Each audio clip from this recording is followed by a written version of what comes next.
All villains need henchmen. These two had the honour of being Vollers. This is the story of Klaber and Hauke. I just want to point out that the reason why I've put these two together in a single file is because so many of their scenes happen with each other. It would just be redundant to make a separate video that would have the same information, so pairing them up in a single one is the most logical option. And yes, I am fully aware that I might be mispronouncing some names, but at this point I really don't care anymore.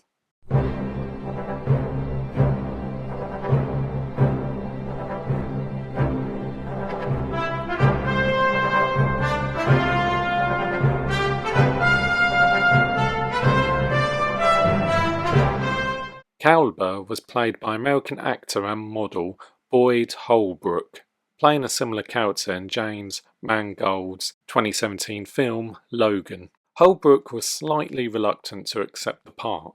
However, once he learnt that this would be Harrison Ford's last film as Indiana Jones, he gladly accepted it. He personally describes Klaber as a confused individual who joined the neo-Nazis as a sense of belonging. This isn't actually shown or even hinted at in the film itself, but it's always interesting seeing the actor's perspective on their character. Hauke was played by Dutch bodybuilder and actor Oliver Richters. Due to his size and imposing figure, he can be seen as a tribute to the previous large guys from the other films. The only difference is, he never actually fights Jones face to face. Two neo-Nazis who knew the truth about Voller's past and intentions, they both became his main enforcers. With their first mission to find out where the piece of the Dial of Destiny Indiana Jones had hidden. Coming into conflict with the archaeologist in New York during the Apollo 11 parade, to make sure there was no witnesses, they both killed two of his college colleagues and chased him into the parade itself. However, Indy managed to evade them. 4 days later in Morocco, knowing that Helena Shaw was selling the piece at an auction, they both assisted Voller and gate-crashed the auction.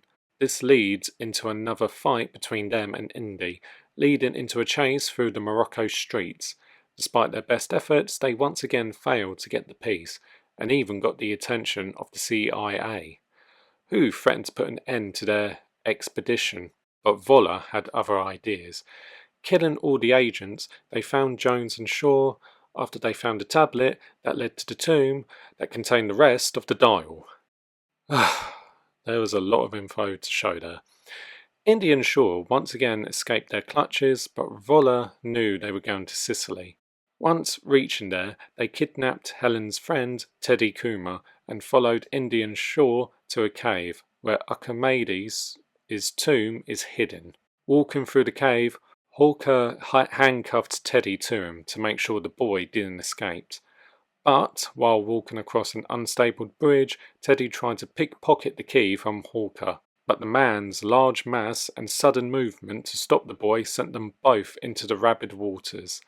Being carried away towards a broken gate, Teddy got loose and was small enough to escape through a gap in the metal. Handcuffing Hauke to it, the brute could do nothing but scream as he drowns.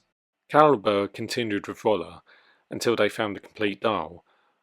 Now, up until this point, what happens to Klaber afterwards, well, I pretty much explained in the Voller file. So, all I can say is he was on the plane that went through the fissure in time and ended up at that siege with the Romans attacking the plane. The only difference is while Voller panicked, Klaber did nothing but shoot as many Romans as he could, while calling them savages. In the end though, the plane came crashing down and Klaber dies alongside Voller. And that's all I can really say about these two. I am fully aware that Dial of Destiny is the last Indiana Jones film, but if you think that's the end of the files, you're wrong, as next time we'll be looking at all the minor threats our favourite archaeologists had to fight.